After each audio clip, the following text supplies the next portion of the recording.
मैं वो कौन जाएगा जब 805 के देना. Is this fine? Is this Yeah, I think that's fine. ये सही है तुम्हारे लिए? हाँ.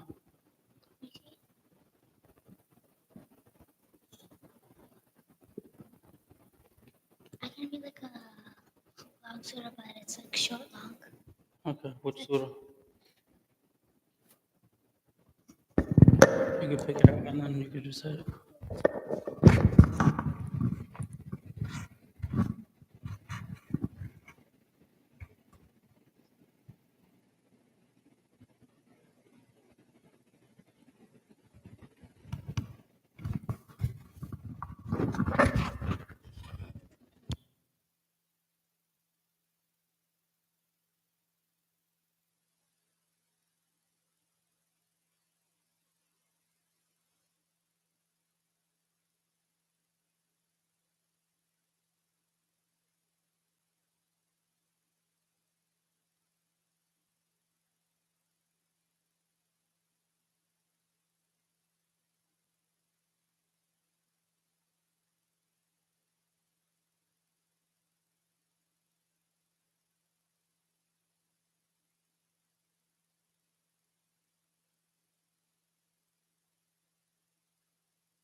صلوات.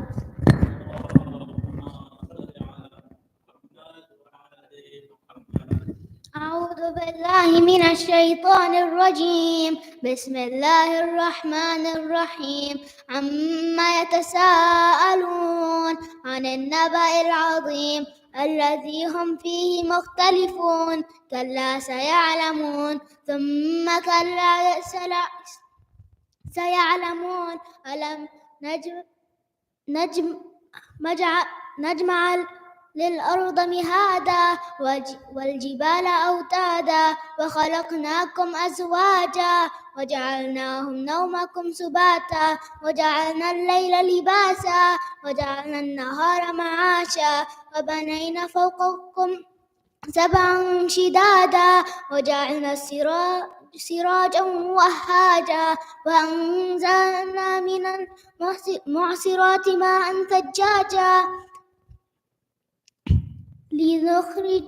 لنخرج به حبا ونباتا وجنات ألفافا. إن يوم فصل كان ميقاتا يوم ينفخ في السور فتأتون أفواجا وفتحت السماء فكانت أبوابا وسيرت الجبال فكانت سرابا. إن جهنم كان مرصادا للطاغين مآبا لابثين فيها أحقابا لا يذوقون فيما بردا ولا شرابا إلا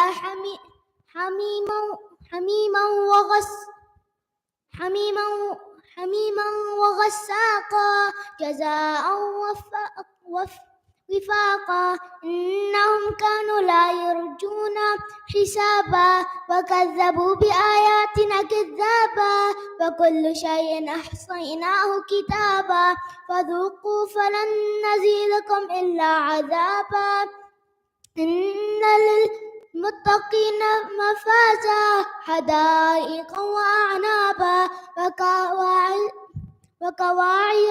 وكواعب أترابا وكأسا دحاقا لا يسمعون فيما لغوا ولا كذابا جزاء من ربك عطاء حسابا رب السماوات والأرض وما بينهما الرحمن لا يملكونه منه خطابا يوم يقوم الروح والملائكة صفا لا يتكلمون إلا من أذن له الرحمن وقال صوابا ذلك يوم الحق فمن شاء اتخذ إلى ربه مآبا إنا أنذرناكم عذابا قريبا يوم ينظر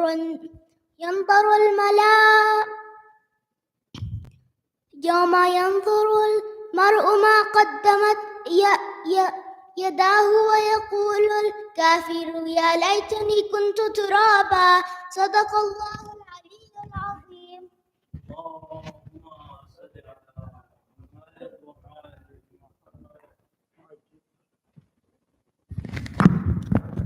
Thank you, Brother Zargham. Inshallah, we're going to get started. There's no announcements right now, so inshallah, we'll wait until Maghrib Salat to give the announcements. With that being said, I'd like to invite Shaykh Jafar Muhibullah to the member with 3 last salawats ala Muhammad wa ali Muhammad. Allahumma salli ala Muhammad wa ali Muhammad.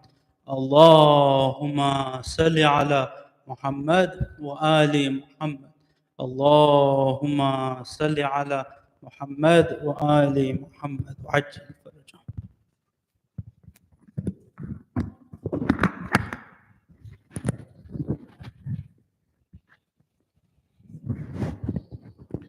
Again, another loud salawat ala Muhammad wa ali Muhammad for the hastened reappearance of Imam Zaman.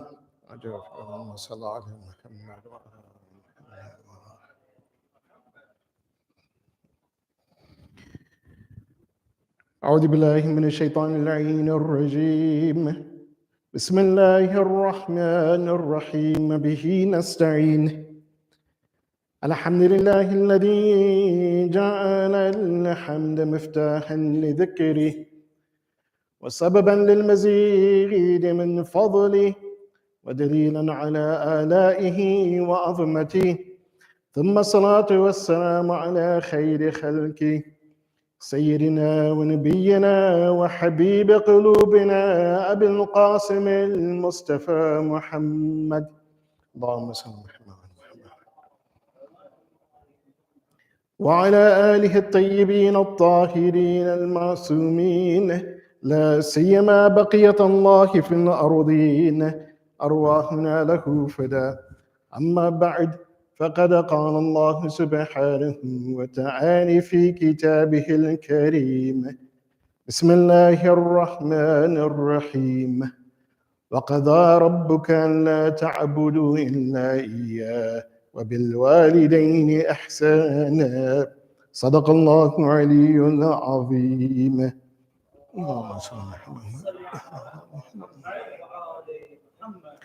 Assalamu alaikum wa rahmatullahi wa barakatuh, Jameel Mu'mineen Mu'minat.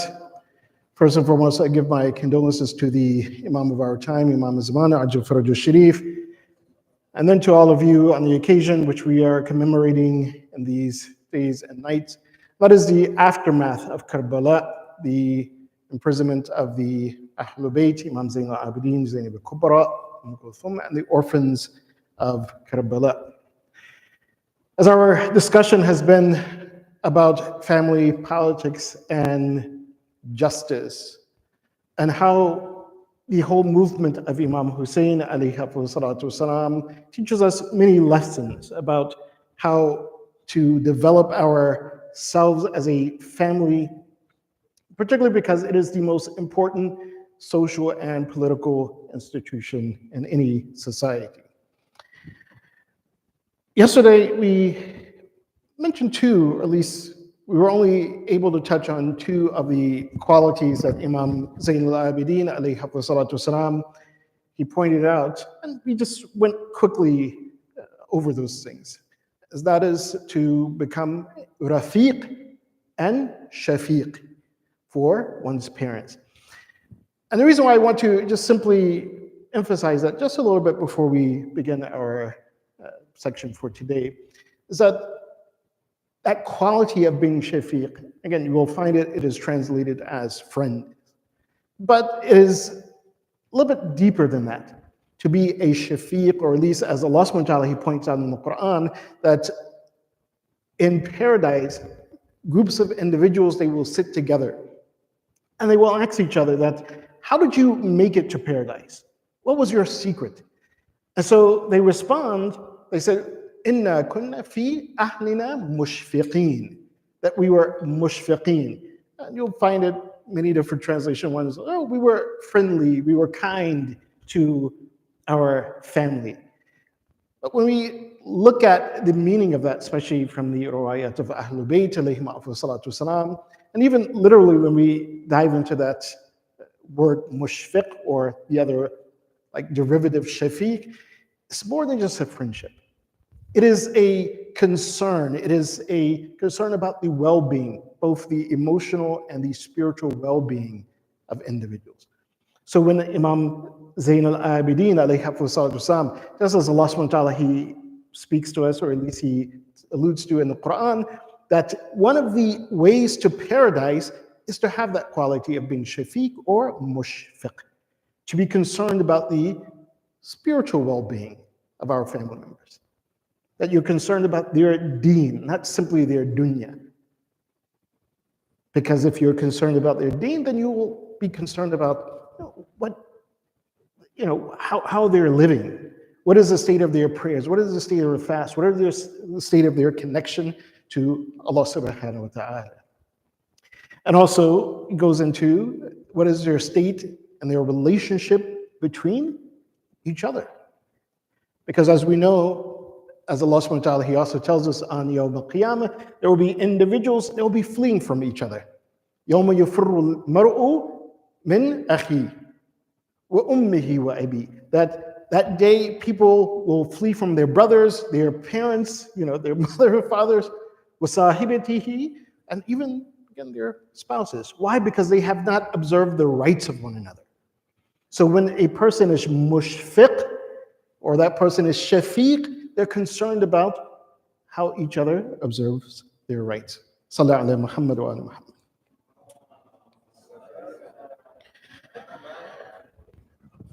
And this is one of the things that is also very beautiful about the Sahifatul Sajjadiyya and the du'as of Imam Zain al-Abidin alayhi salatu wasalam.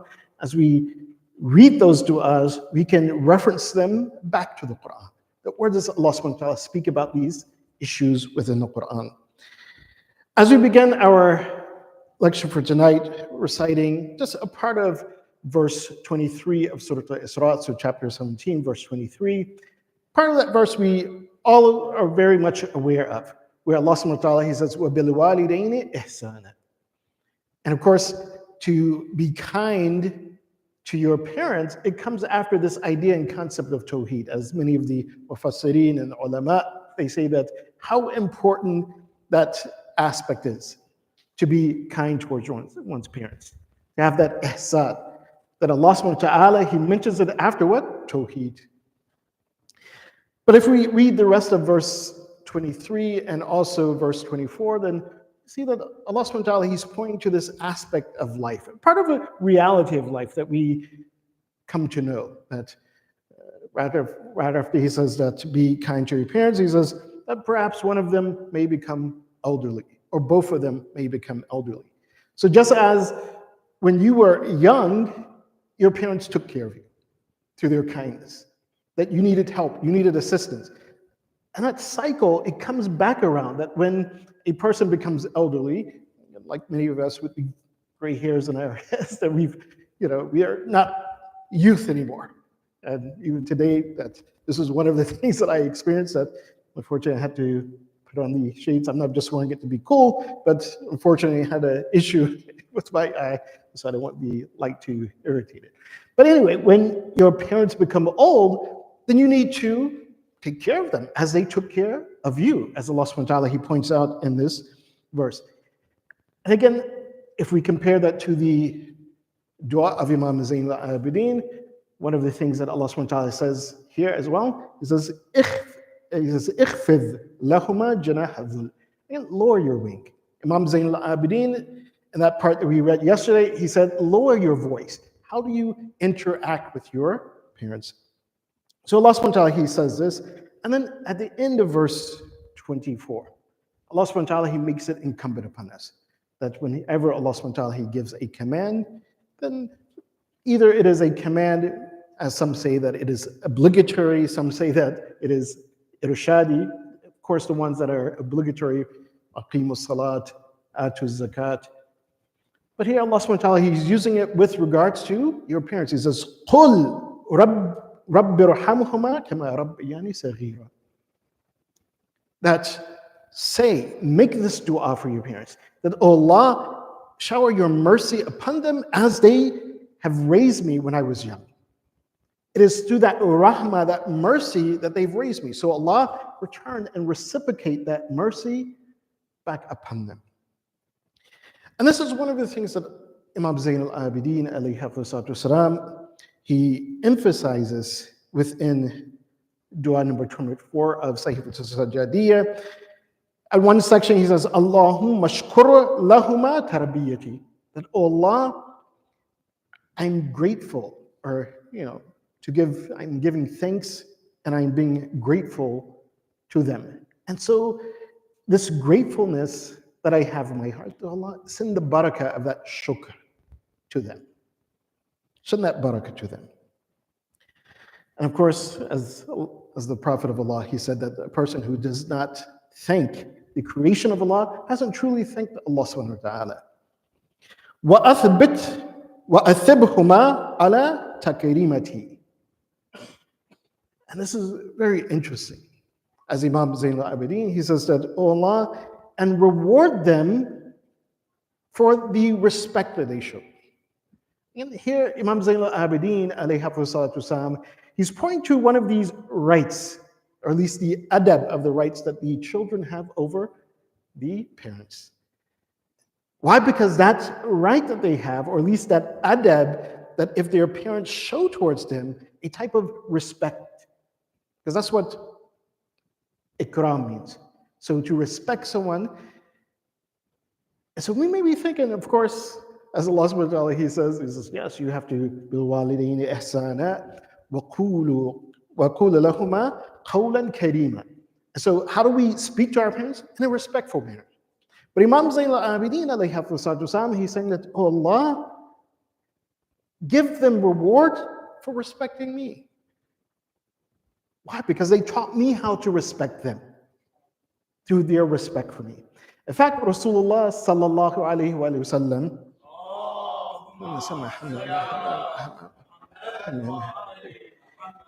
a very beautiful hadith, short but very beautiful. The Prophet says, أَكْرِمُوا أَوْلَادِكُمْ وَأَحْسَنُوا تَرَبِيَّتُهُمْ تُغْفَرُ لَكُمْ. Subhanallah. He says that respect your children.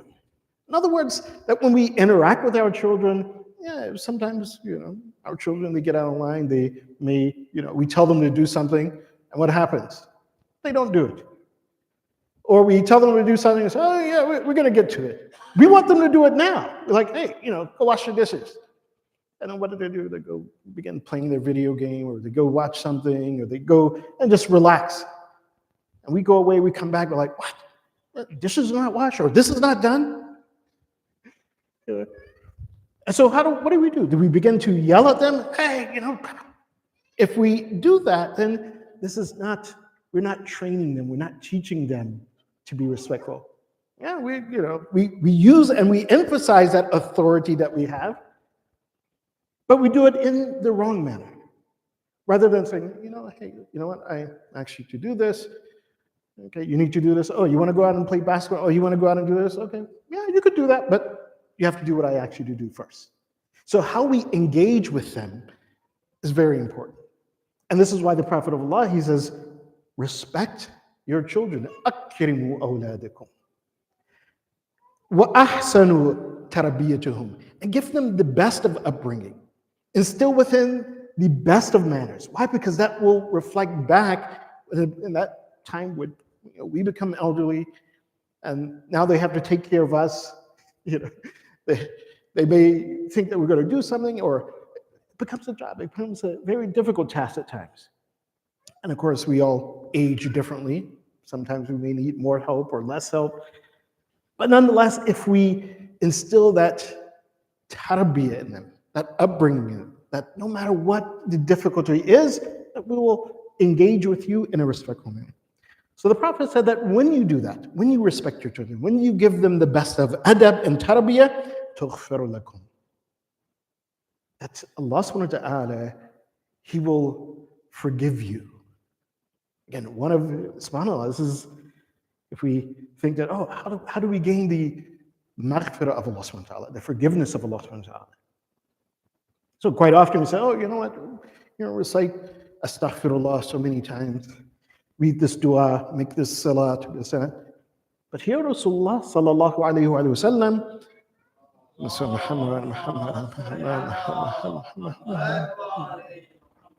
it's saying one of the best ways of gaining the maghfirah and the forgiveness of Allah subhanahu wa ta'ala is how you interact with your children. And likewise, it is reciprocal. That children, that if they want to gain the maghfirah of Allah subhanahu wa ta'ala, one of the best ways is how you interact with your parents. So Imam Zainabia, he says that Allah reward them for how they respected me. وَحْفَظْ لَهُمَا كَمَا حَفِظَا مِنِّي فِي صِغَرِي.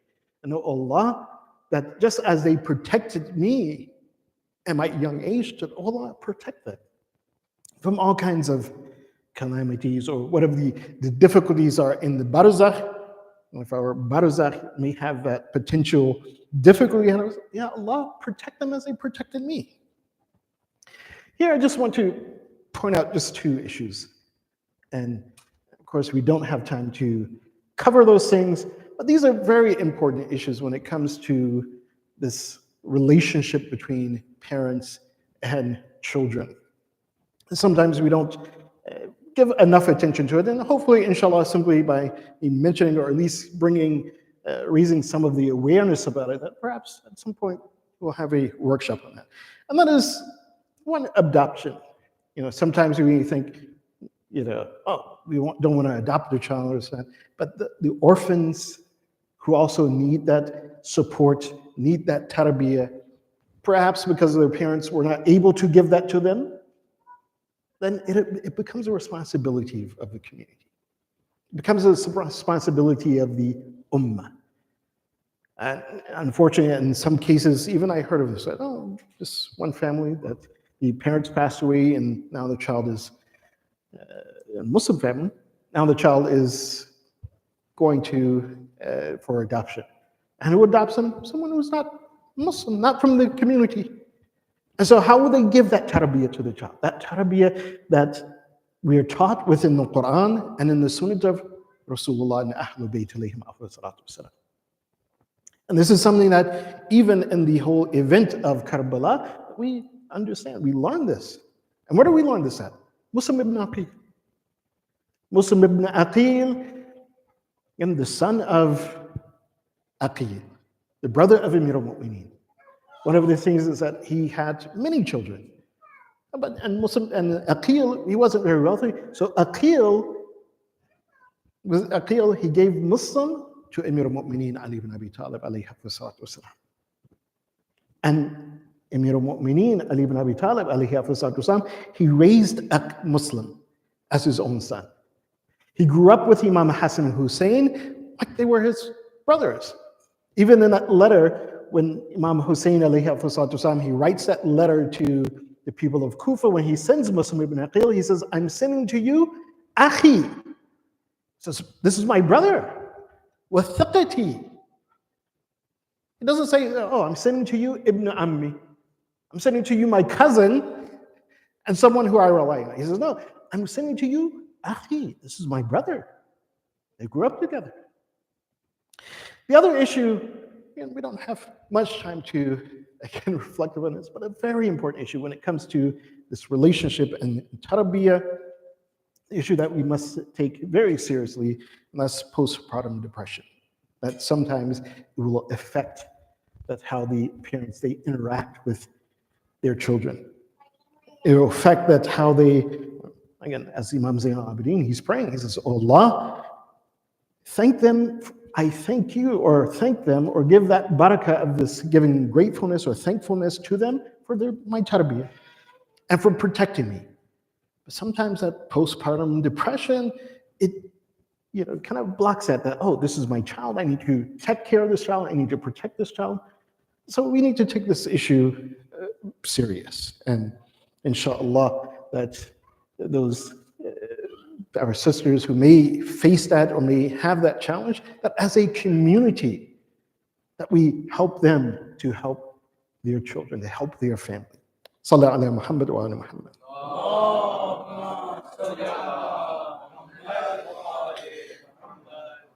Imam Zain al-Abidin alayhi hafizah, he continues in this dua.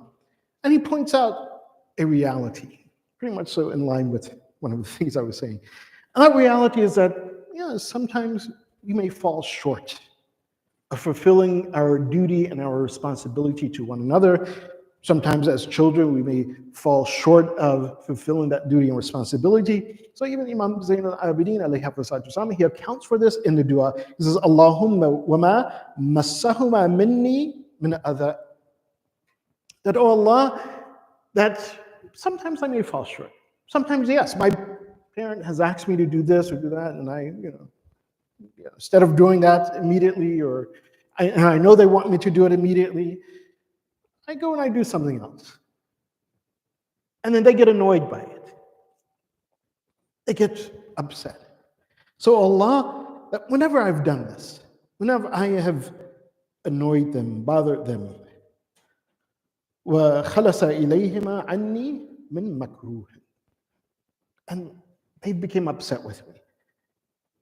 Why? Because I have also أَوْضَاءَ قِبَلِي لَهُمَا مِنْ حَقٍّ, or even if I know that there was some sort of right that they had over me, but I didn't fulfill that right.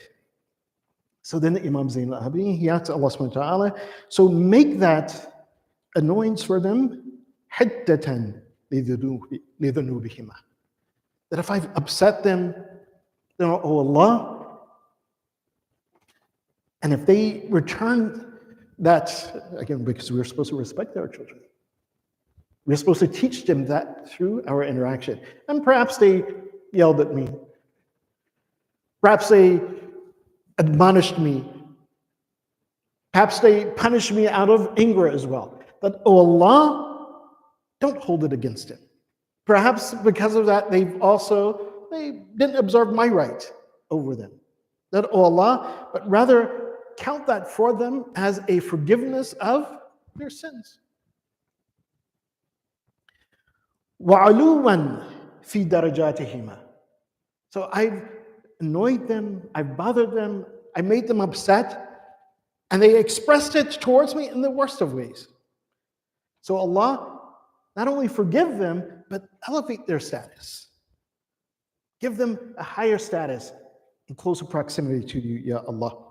وَزِيَادَةً فِي حَسَنَاتِهِمَا. And give them more good deeds. Yeah, because Allah, you are the one who changes bad deeds.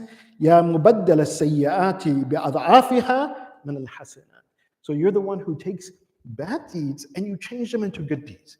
This is the dua that we, subhanAllah, as parents, we want our children to pray for us. And perhaps, maybe we lost our temper in a manner that we shouldn't have lost our temper. And so, because perhaps up until that point, we've trained our children how to, with respect, that they understand that, I shouldn't have done that. I shouldn't have made them angry. But Ya Allah, whatever they have done, that instead of it being counted against them, counted in their favor through forgiveness, through raising their status. And one thing I will say that this is something that, again, when we really want to teach our children this type of adab, first and foremost, because it's a dua for the parents, but it's something that even the parents between themselves must have. Because we won't be able to instill that type of value in our children if the parents are and parents are always yelling at you, the parents are always arguing. This is part of the philosophy, this is part of the psychology that Imam Zainul Abidin alayhi is pointing out. And this is something that, unfortunately, our families are plagued with. And when the parents are always at odds with each other, you have different scenarios. I'm saying this because I've seen these different scenarios that either the children will learn disrespect of one parent from the other parent, and so then the children begin to disrespect that parent. Or sometimes the children, they'll see that, oh, hey, this parent is madhloom. This parent is oppressed. Why? Because they're wrongly being accused or yelled at, this and that. And then the children begin to side with that parent against the other parent. But if the mother and father between themselves, that they're respectful, even if they have differences. As human beings, we have differences with one another. Yeah. But how do we go about and how we navigate those challenges, how we navigate those differences? That's what's important. That's what Imam Zainul Abidin alayhi is teaching us. And when we're able to navigate that, then we train our children in that manner, that they are respectful. And trust me, this affects us, especially going back to that dua that Imam Zainul Abidin alayhi he's teaching us to make for our parents.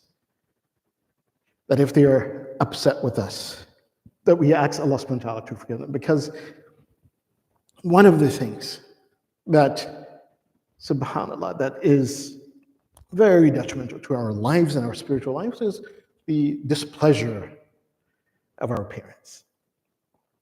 Ayatollah Sayyid Jamaluddin Gopaigani was one of the great urafa. He was in Najaf one day, and as he was in Najaf, he was walking past a cemetery. And he saw that, there was a group of people, they were burying someone. So they came to Ayatollah Sayyid Jamaluddin Gopaigani, and they asked him, they said, Sayyid, we've given the body ghusl, kafan, and we want to just now do the dafn. We just want to bury the body. Can you, out of barakah, put this body in the grave, and also do the talqeen? And this is one of the things that, just so that we are kind of aware, sometimes some funerals, sometimes the father or one of the relatives usually goes in and do the talqeen. Actually, it's mustahab that these individuals don't, especially if they are close relatives. If they're a cousin or something, but if it's the father burying a son or a son burying a father, they shouldn't go into the grave to do the talqeen. You should have someone else go in to do the talqeen. So in any case, Ayatollah Sayyid Jamaluddin Gopaigani, he goes in and he begins to do the talqeen. He says, as soon as he puts his hand, again, he's among the urafa, he saw the barzakh of this individual. And he saw that, yes, there was, at one point, you can see these angels, these beautiful beings coming, around him. But as soon as he put his hand to do the talqeen, he began to see these creatures. He says, they were very wicked or dark kind of creatures, almost wolf-like, and they were coming. And so he stopped. So he came out of the grave and he asked, he says, where are the parents of this young man? And so the parents were pointed out. The mother was crying profusely. The father, he was crying, but a little bit more composed. So he went to the father and he asked, he says, is there something that this young man did that displeased you or his mother? Again, the father was like, no, mashallah, this guy was a Hausa student in Najaf. Came from the village. He was a Hausa student. They said, no, he makes salatul layli, all of these things. Constantly reads the Quran. But then the father thought, he says, oh, there was one thing. He says, and that's when he would come back from Najaf to our village. He says, and we would, whenever he came back, we always had a meal. We always sat down. We always, had tea with, our family and also friends there, because we were so proud that, again, we have a son who went to the house. He said, but when we sat and we talked, we would be in discussion, He says, and everyone would kind of say some things here and there. They would ask him some questions. He says, and sometimes I would say something as expressing my thoughts or my opinion. He says, and then he would tell me, no, you don't say anything because you're not educated. Yeah, his father didn't complete his education. We're in a village. He said, no. He says, you don't know what you're talking about. Don't say anything. And this is how he would express this to me. He says, so at that point, he says, I became upset. He said, I didn't tell him, I didn't say anything. He says, from then on, I never said anything. And his person never said anything. So I told Sayyid Jamaluddin Kobakai, he says, this is not the time for that. He says, if you can find it in your heart, he says, forgive him. This is the moment he needs that forgiveness from his parents. So at that point, his father, he says, I forgive him. Sayyid Jamaluddin Gopagani, he went back and he did the talaqeen. And once he did that talaqeen, he says, around this individual was all like malaika, angels, beautiful beings. And those creatures never returned. This is the importance of making sure that we gain that blessing, that barakah of our parents. We don't displease them. And I'll give one more point, inshallah, when we have time. And that is sometimes, and don't think that if our parents have passed away and maybe they were upset with us or something, that it is the end. And this is one of the advices of our ulama, urafa. He said for 40 days, or at least for 40 Fridays, so the day of Jum'ah, because the day of Jum'ah is a day of dua. So for 40 Jum'ahs, consecutive Jum'ahs, go to the grave of your parents and pray for them. Pray for their well-being. And then, even if they've passed away and they were upset with us for something, this amal, as many of our urafa have said, that it is effective to gain their forgiveness, to gain the barakah from mending that relationship with our parents, even if they've passed on for us. Salli ala Muhammad wa ala Muhammad. Allahumma salli ala Muhammad wa ali Muhammad. And of course, this next section as well, as I also mentioned, that sometimes, again, we're not perfect. Sometimes we don't observe all of the rights of our parents. Sometimes they may not observe our rights, and this is what Imam Zain al-Abidin alayhi he states, Allahumma wa ma ta'addaya alayya fihi min qawlin. He says, if my parents, they said something to me that wasn't proper, meaning they didn't use the best of manners, أو أسرف علي فيه من فعل, or they interacted with me in a way that it was excessive, a little extra as we say in English, or they also didn't observe my right, then Allah, then again, he's emphasizing that, then don't hold that against them. So the first one is that if I didn't observe their rights and they got upset with me, then Allah, then make that moment of me not observing their rights an elevation of their station. He says, and if they haven't observed my rights, then وَهَبْتُهُ لَهُمَا جُدْتُ بِهِ عَلَيْهَا وَرَغِبْتُ إِلَيْكَ فِي وَضْعِ تَبِعَتِي. He says, Allah, again, he's emphasizing again to forgive them, don't hold it against them. And Allah, that in that day which Allah subhanahu wa ta'ala, he explains in the Quran, he says, يَوْمَ يُفِرُّ الْمَرْءُ مِنْ أَخِيهِ, when people will be running from each other because they haven't observed their rights. Here's kind of emphatic that, Ya Allah, I won't seek that. I won't try to gain that right. And he emphasizes it again in the next line, which we'll just simply go quickly over that. And he says that, Oh Allah, فَهُمَا أَوْجَبُ حَقًّا عَلَيَّ. Why? Because their right over me is greater than my right over them. وَأَقْدَمُ إِحْسَانًا إِلَيْهِ. He says, and if we look that they began their ihsan towards me before I can even begin my ihsan towards them.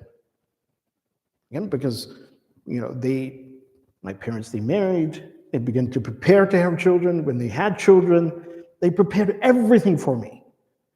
So their ihsan towards me precedes my ihsan towards them. And this, in a sense, it emphasizes this aspect of our rights of hukuk. And what is that? And that is, we shouldn't try to say, oh, you know what? We need to get even. That, okay, if they observe this right of mine, I'm going to observe that right. Even if we read the hukuk, as I said, this is one of the things that as husband and wife, as a family, we need to read the hukuk. What are the rights that the wife has over the husband? What are the rights that the husband has over the wife? And sometimes those things may not be observed, or they may be falling short. Again, they're very bare bones, and we're expected to build upon that.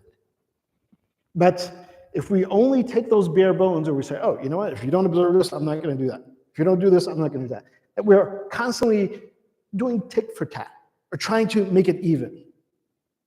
Then you're not going to build a happy house. You're not going to build that spiritual connection and relationship. But you do so by understanding, oh, you know what, yes, I did have that right. My spouse didn't observe it, or my children didn't observe it. My parents didn't observe it.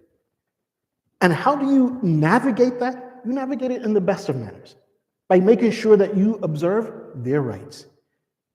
Making sure that you're making that effort, conscious effort, to make sure that that spiritual connection is there.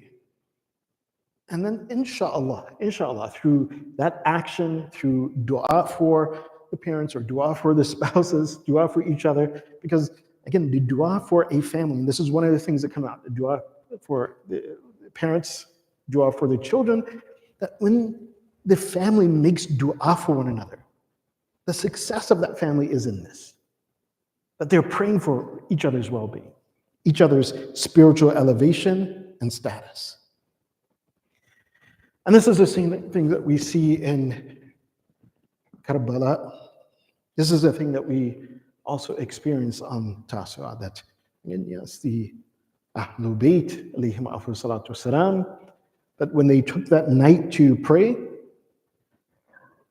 they were praying not simply for themselves, they were praying for each other. In fact, one of the statements of Imam Hussein alayhi afdal salatu wasalam, he said to Zainabia Kubra sallallahu alayhi, he says, "La tansani fi salati laylik." He says that, oh my sister, that don't forget me. This is Imam al-Ma'soom. We don't say that Zainabia Kubra, she is the 15th Ma'soom, is it? But this is a family that prayed for one another.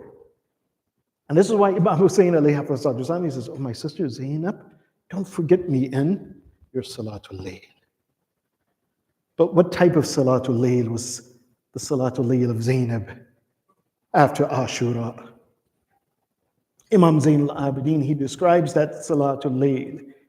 He says that, yes, my aunt Zainab, she never missed Salatul Layl. But after Ashura, that whenever she made her Salatul Layl, she could not stand to make her Salatul Layl. She had to sit to make her Salatul Layl. This is the effect of Karbala, of Ashura on the family of Rasulullah. That she sat to make her Salatul Layl in Kufa, in Sham. They said on the 4th day of the captivity in Sham and Damascus, that everyone had been affected by this journey after Karbala to Kufa and to Sham. They said Sukaina that she fell asleep on that 4th night in captivity. And when she fell asleep, she saw her grandmother, Fatima Zahra. He said that Sukaina, she said in her dream, she described this dream, that she ran over to her grandmother, Fatima Zahra, and she began to complain, she began to cry. Ya ammata ya jahadu wallah haqqana ya. That, oh my grandmother, oh Fatima Zahra, these people have usurped our rights. They have not observed our rights over them. Ya ummata ya baddadu wallah shamlana. that, oh my mother, oh Fatima Zahra, they have separated us from our beloved ones. Who did they become separated from? That on their journey to Karbala, they were separated from Rasulullah. But on their journey to Kufa and Sham, they were separated from their father. They were separated from Imam Hussein and the Shuhada of Karbala. She cried, Ummata ya istabahu wallah harimana. Oh my mother, oh Fatima Zahra, look at the household of Rasulullah. Look how they have treated us. Ya ummata ya qatalu wallahi al-Husayn bana. Oh my grandmother, oh Fatima Zahra, they have martyred and killed our father al-Husayn. They said that Fatima Zahra, Sakina, she narrated, she said, oh my darling Sakina, كفي صوتك فقد قطعتي نيات قلبي. That, oh my daughter, oh Sakina, don't say anymore. You have broken my heart by your words. And then she showed to Sakina the shirt of Imam Hussein. هذا قميص أبيك الحسين لا أفارقني حتى ألقى الله به. She says that this is the shirt of Imam Hussein, your father, and I will keep it with me until I meet Allah. And I complain to Allah that what has happened to the household of Rasulullah. But what type of shirt was this that Fatima Zahra was holding? They said when the brothers of Yusuf, when they came to Ya'qub, they had a shirt, but that shirt had dam and kadhib. It had false blood on it. That nothing had happened. According to some of the Maqdals, they say how merciful those wolves had to be, that there was no holes in the shirt of Yusuf. But the shirt of Imam Hussein, it was torn to pieces. It was tattered to pieces. Why was this? Because they say on the day of Ashura, there was a few bodies that was trampled twice. One of those bodies was Imam Hussein, that before his head was taken off, his body was just trampled by the horses. And then, after all of the shuhada, their heads were raised on the spear. And then Ibn Ziyad al-La'in, he ordered again to trample the bodies. So Imam Hussein's body was trampled a second time. According to one of the Maktals, they said the shirt was torn so much to pieces that even Imam Zain al-Abidin, when he came to bury the body of Imam Hussein, he saw that there were some straws on the side, near the Euphrates, that he said, cut those and place it over the body so that his chest is not exposed. Inna lillah wa inna ilayhi rajiun. وسيعلم الذين ظلموا أي منقلب ينقلبون. اللهم بحق هذا المجلس الحسيني اغفر ذنوبنا واستر عيوبنا وقضي حوائجنا واشفي مرضانا وارحم امواتنا وعجل فرج مولانا صاحب العصر والزمان واجعلنا من اعوانه وانصاره والمستشيرين بين يديه وتحت لواء بحق محمد واله الطاهرين.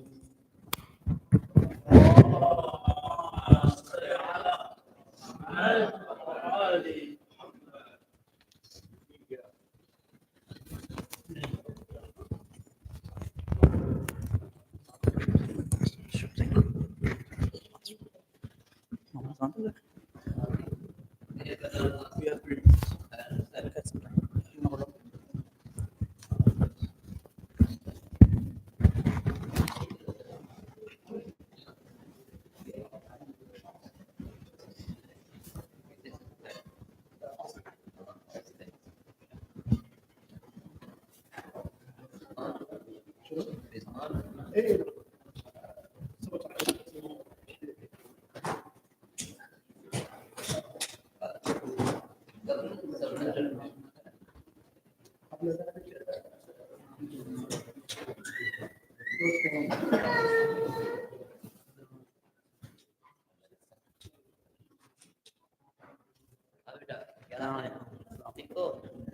खुश रहो माशाल्लाह सब भाई से हाँ जी मेरा हाथ काम नहीं करता यार कैसे क्या हुआ मुझे एक बीमारी खिलाती है बड़ी नहीं खलीफ हुई है मुझे खिलाती है मरकज उसमें दिमाग में नहीं है सब नर्व पे हाथ और पैर का असर वो मैसेज नहीं पहुंचा दिमाग ये राइट साइड मेरी कमजोर हाथ भी पैर भी जी पैर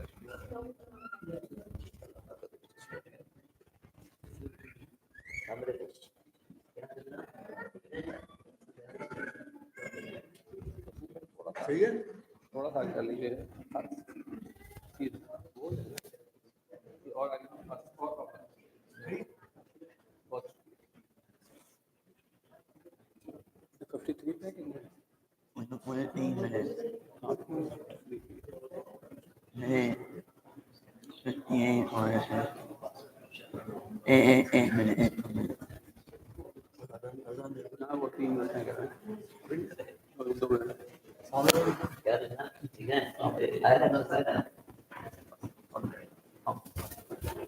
क्या हाल है चलिए ठीक है ना जी याद तो करिएगा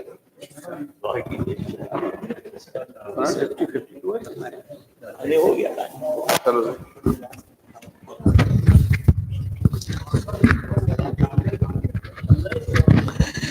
إن الله وملائكته يصلون على النبي يا أيها الذين آمنوا صلوا عليه وسلموا تسليما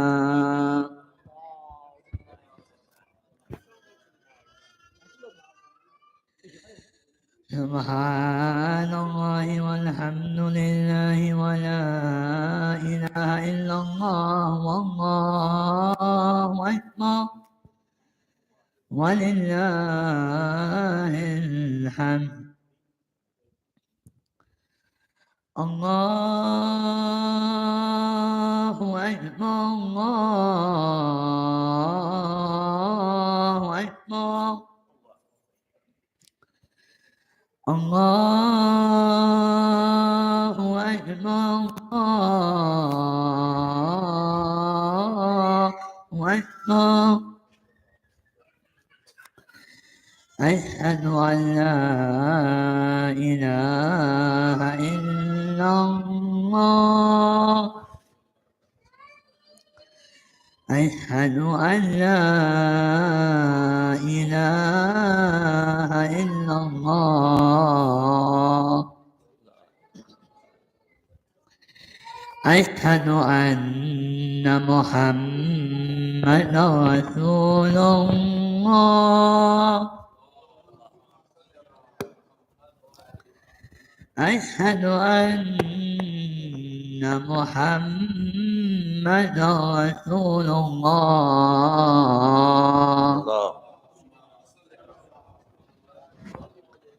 أشهد أن عليا ولي الله أشهد أن